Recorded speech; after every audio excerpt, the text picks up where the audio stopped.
What a massive win as Auburn takes down Houston in Houston.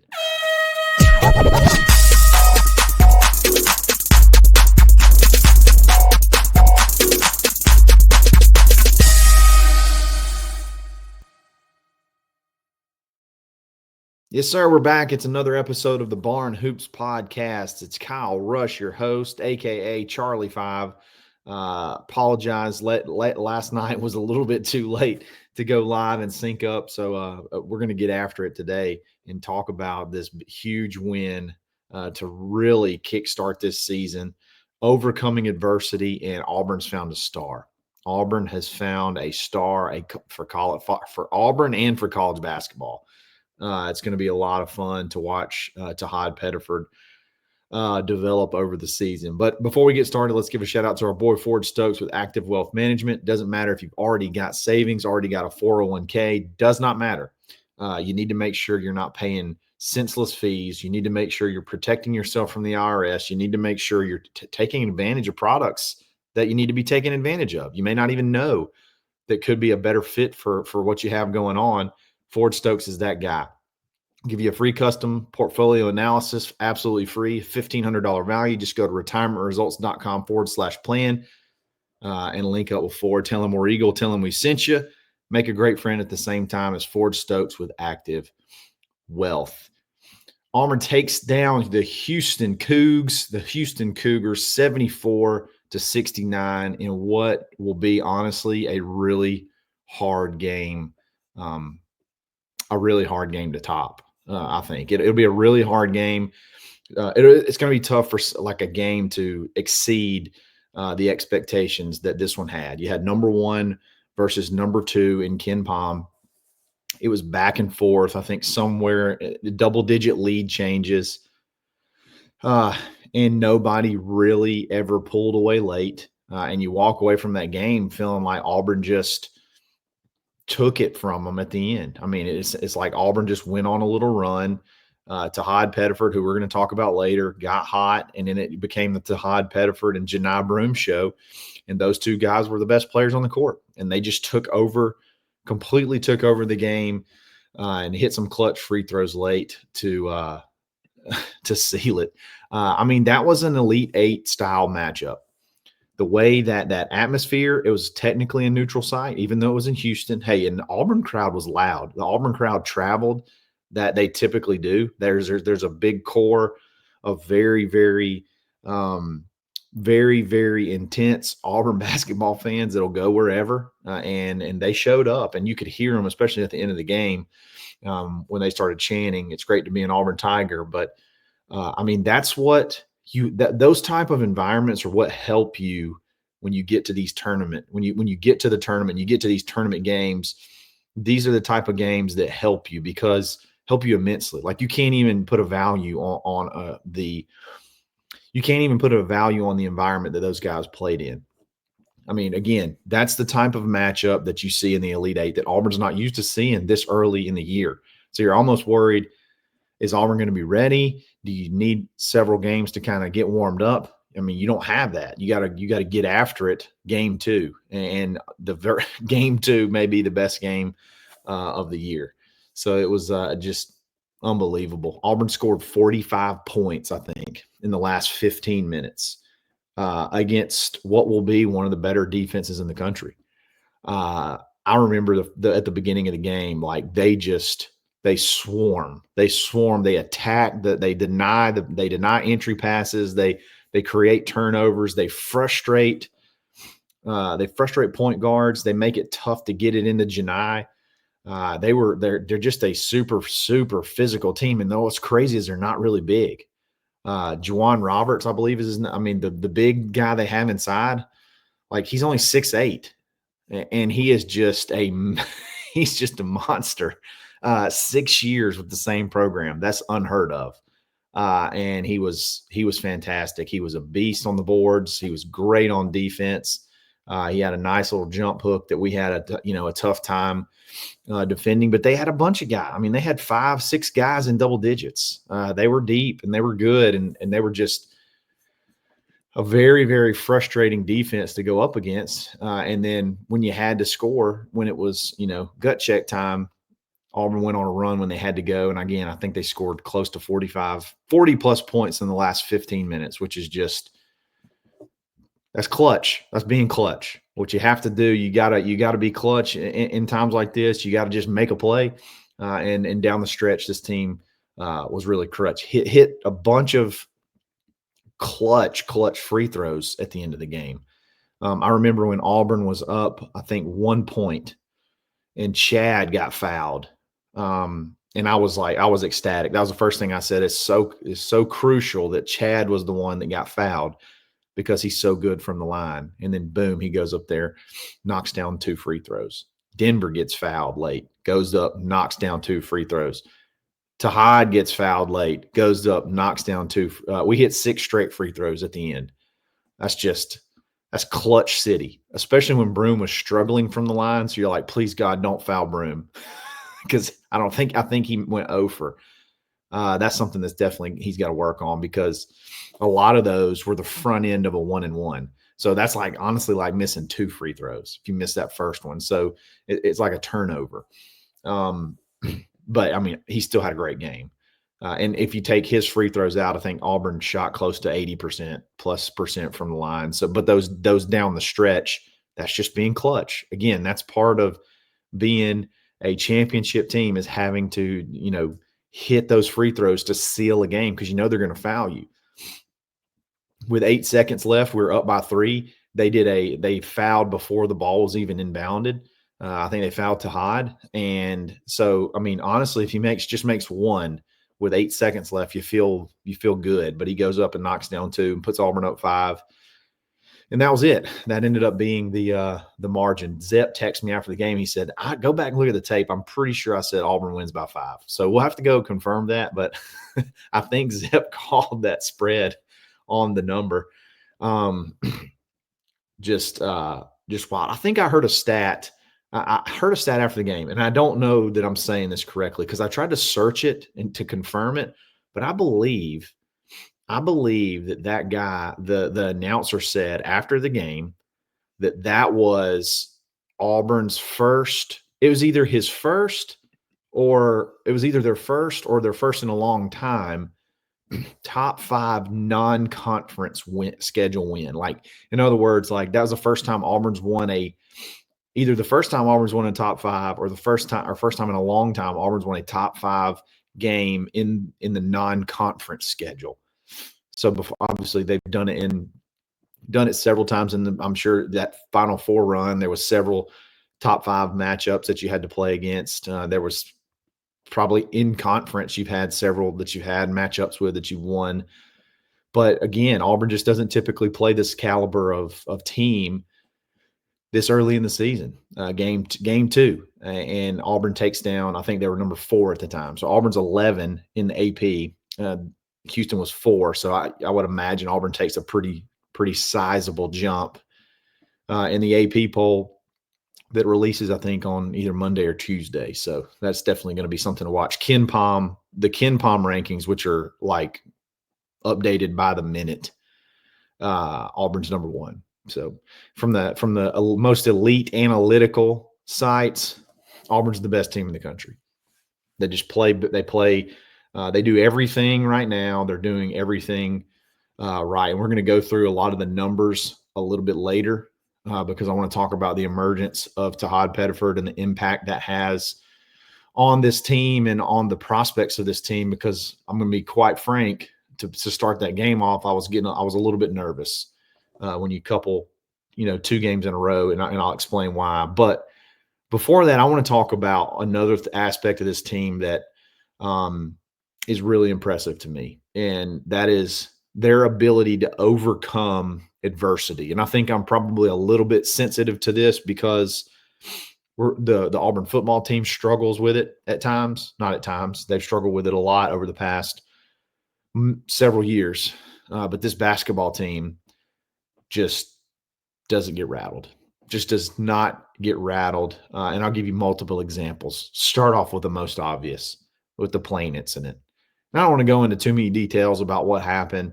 A little bit, obviously, I'm disappointed in some of the behavior of the team, of the guys. And, when you're in the air in a plane, that's probably not the best time to horse around, quote unquote, or whatever happened. But that could have been a that could have been a massive distraction. That was a top news story. I mean, you're talking about Good Morning America, CNN, ABC, Fox News, all everywhere. It didn't matter. They're talking about it before the game, talking about it during the game. It was a massive story, and that anytime someone could ask a question before that game started, it was going to be about that incident. On your way to play this big game, you have to turn the plane around. Then you end up leaving way later than you expected. And then you're stewing over it all day, hearing about it all day because you didn't play until 8:45 the following evening. I can just see how that could have created some issues, and they just didn't let it phase them. It's again just continuing to not. These guys they're tough. They're mentally tough. Foul trouble early. Chad had 2 fouls early. I think Tahaad had 2 fouls early. So you had to go extended periods of time with guys that are your better offensive threats, your better offensive players. You had to play extended minutes without them because of foul trouble early. Chad picked up his second foul with 17 minutes to go, I think, in the first half. That could have been, that could have been really, that could have been crucial. That could have been game changing because he's so instrumental. And you just look at his 2 free throws late, his big 3 that he hit late. Tahaad, he came out pretty hot, and then he had to go sit for a while because of his fouls. And then obviously when it got to the point where it didn't matter anymore, he just had to play, and he stayed out there. He kind of willed this team back and put the team on his shoulders. Obviously Janai helped as well, but kind of willed this team back to win. It was that's just early in games. You look at all the exhibition games, you look at the Vermont game. Vermont was not as much of Vermont was not so much of a slow start early. It's really the 2 exhibition games, and then this one, just issues to begin the game as far as like getting in foul trouble, missing shots, things like that. But they overcame it. Could have easily gone in the other direction in an extreme manner. Like it could have gotten out of hand, but they hung in there. Gosh, this may be the best defensive team that I can remember of Bruce Pearl's tenure. They're incredible. As good as Houston is on defense, Auburn is exceptionally just as good. Denver Jones did not get to put up the stat sheet that he would probably like to put up, and probably we need him to put up. But he absolutely locked LJ Cryer down. He is one of the best on-ball and off-ball defenders on this basketball team. He can guard a lot of different positions, and he is very, very aggressive. He's long. He frustrates people, and he just denies. And those type guys, like you gotta have so much respect for guys like that, because think about, he could have stayed at Florida International and probably scored 25, 30 points a game. But he came to Auburn and took a role where honestly Auburn would like for him to be that guy, but for whatever reason it's not necessarily working out that way. But so what does he do? He decides, I'm going to just be the best defender in the league. I'm just going to be the best defensive guard in SEC basketball, maybe in the country. And he just goes out there and does his thing. And they just played remarkable defense. And Denver Jones is one of the big reasons why. So just this team's ability to compartmentalize issues, this team's ability to overcome adversity, that's another thing that helps when you're talking about tournament runs and being able to go deep. Can this team overcome adversity? Can this team take a shot to the face and hang in there and still come out with a win? Can they go get down? And there was a time I think Auburn got down as much as 8 or 9 points at one point in time, I think in the first half. Can they get down and still be locked in and come back and win the game? Can they not get the calls going their way? I felt like I don't want to say that the game was officiated unfairly, because I think for most part free throws were basically the same, and I think fouls were pretty close. Fouls were pretty close as well. Yeah, 21-20. So I'm not saying I'm definitely not complaining about lopsided officiating, but I think that the timing a lot of times of the fouls really hurt Auburn on momentum, really hurt Auburn on rhythm. Not that they were doing it on purpose, but it just seemed like we would get untimely fouls when we would be going on a run. It would slow things down. And then, or, a lot of times it felt like our fouls kept them in the game because they shot incredibly well from the free throw line. So, but just when things aren't kind of going your way, or like when you get off rhythm a little bit, just continuing to be able to pound and grind, man, it's big. I'm telling you, it's big. This is big it's big for tournament runs. It's big for conference play. It's big for being a battle-tested team when you go into March, and you're doing it early in November. So can you keep that pace up is the big thing. But what a fun win. And I want to talk about one more thing. We're going to get into the numbers a little bit, but I think Auburn's found their point guard. I think Bruce has found his point guard. I think it came from probably, well, maybe not should have been, but probably from a little bit more of a surprising place. And I believe that Auburn has discovered that Tahaad Bedford is the guy that they need to roll with from henceforth at the point guard position. I'd love to hear. You'll hear Zepp's opinion on it a little bit later in the week. But Tahaad came in the game, and I don't even think he came in at point to start off with. He hit 2 big threes, got into foul trouble, and then unfortunately, and I don't want to say unfortunately because like it's malignant, like it's something that's can't be fixed, but the rotation of JP and Denver at point just is not really yielding the results that you need to see to be able to be like ultra competitive. The ball movement doesn't really slows down. It just looks sort of clunky, and they're definitely stressed by pressure. Both of them bringing it once they get across half court. The offense just did not look smooth. It hasn't looked smooth with those guys running it. Now, everything looked good against Vermont, but I'm talking about specifically about this during this Houston game.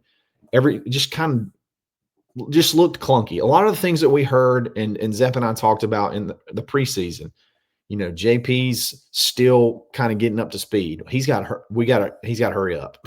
We got to get up to speed because there doesn't feel like there's much of an offensive threat with either one of those guys running the point right now. Now that could change. They could get better, but that was very concerning. And then when Tahaad would go in at point, everything seemed to open up.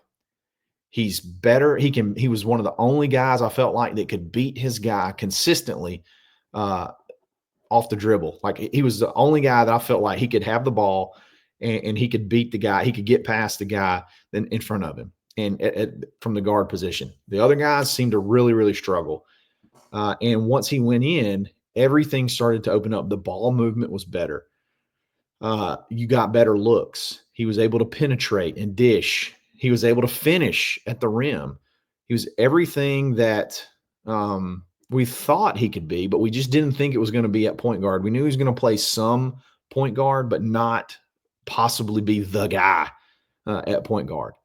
And I wouldn't be shocked if he's not starting moving forward. If he's not the starter, or first off the bench, but he needs to be the primary ball. He needs to be the primary point guard moving forward. That offense, when he's on the court running it, and it's just everything's going through him. The connection that he and Broom have is pretty special. I mean, do you remember preseason when the preseason chemistry of when I say preseason, the non-conference chemistry of Wendell and Walker Kessler is very, very similar. It's like they know where each other are. That Tahaad can just feel when Broom is open, and he can get it to him. That's a big thing. He can get it to him. It doesn't matter if it's a bounce pass, two hands, one hand, doesn't matter. They can run that little pick and roll. They can really, really vibe off each other. And that right there at the end of the game, it was like, hey, he's going to do it or I'm going to do it, and there ain't nothing you can do about it. It's coming. Just get ready. You're going to take it from the right. You're going to take it from the left. It don't matter. We're scoring right here, and it's going to be one of us. That chemistry is that chemistry is exciting. Let's just go through the numbers, okay? So, again, he started off the game. I mean, you should have known it was going to be a big game when he banked a three in right off the tip. But let's see. Tahaad played 24 minutes. He had 21 points on 7 of 12 shooting. He was 5 of 8 from three. I love that. I love three-point shooting. Okay. And we were cold from a lot of the guys that we don't need to be super duper cold. But Tahaad picked it up. Tahaad picked it up 5 of 8 and then 2 of 2 from the line. And I've already described those two free throws could not have been at a more clutch time. And then Janai, 33 minutes. I don't know that he's played over 30 minutes since he's been here. 10 of 15. There was a time though where it was just automatic. 10 of 15 from the field. And he missed 4 threes. Okay. So do that math. So he was 10 of 11, 10 of 11 from the field, essentially that of everything that weren't threes.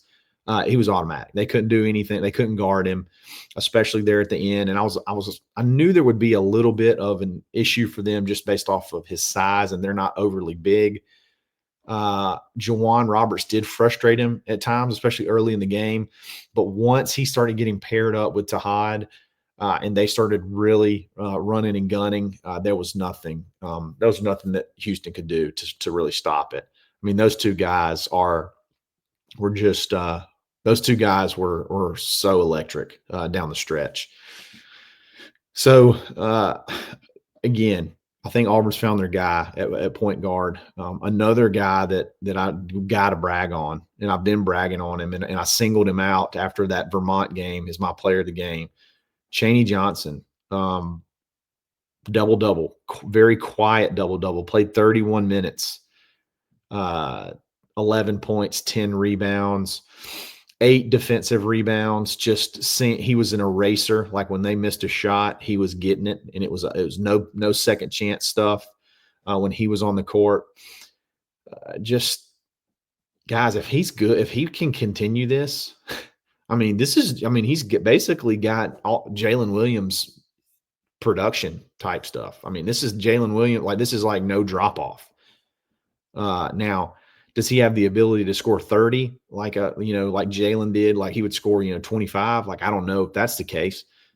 I don't really care if he can go out and get a double-double. If he can go out and score 12 and 10, go 12 and 10 or something like that every single game, forget it.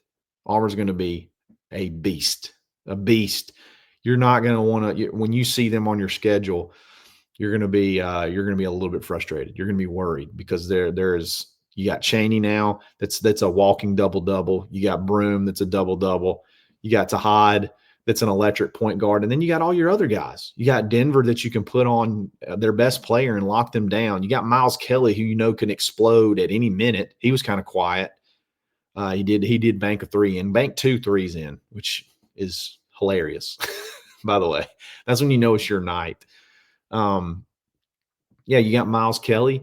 You got Denver. You got Chris Moore played some really good minutes. He had to because of some of the suspensions. Dylan had a pickpocket and from half court and then drove it and dunked it. Like, I mean, you had some guys just making plays, and it's a lot of fun. It's a lot of fun, and this team has a ton of potential. They have deep run potential, and they proved it. They proved it last night. So I'll be anxious to see the rest of the way. I mean, can you top that? Can you top that game? It's gonna be tough to top that game. Auburn plays again on Wednesday. You play Kent State back at home. I'll be curious to see what their AP ranking is. Surely they don't go all the way up to like number 1, but you got to take a sizable jump. I think they'll take a sizable jump, maybe top 5 or just outside of the top 5. They're good, man. They're good. They're going to be fun to watch. So you got Kent State and North Alabama. That's your next 2 games. I think Wednesday, Saturday, or Wednesday. Yeah, I think that's right. Wednesday, Saturday. No, Wednesday and it doesn't matter. November 13th, November 18th. So you got 2 games pretty close together, and then you're getting ready after that those 2 games to go to Maui, where you're going to play some more elite teams. So a lot of fun stuff, a lot of stuff to look forward to with this team. Auburn deserves it as a fan base, and they delivered. So we've been through some stuff, and this basketball team delivered, and we really needed it. We were all like, oh God, here we go again, when the plane story came out, and then they just overcame it and not dominate, but won a big game. So good for them. Should be a lot of fun moving forward. So guys, I really appreciate it. We'll get Zep's opinion, let him weigh in a little bit later. But this is, if you like this video, like it. If you like this channel, subscribe to it. It's another episode of the Barn Hoops Podcast.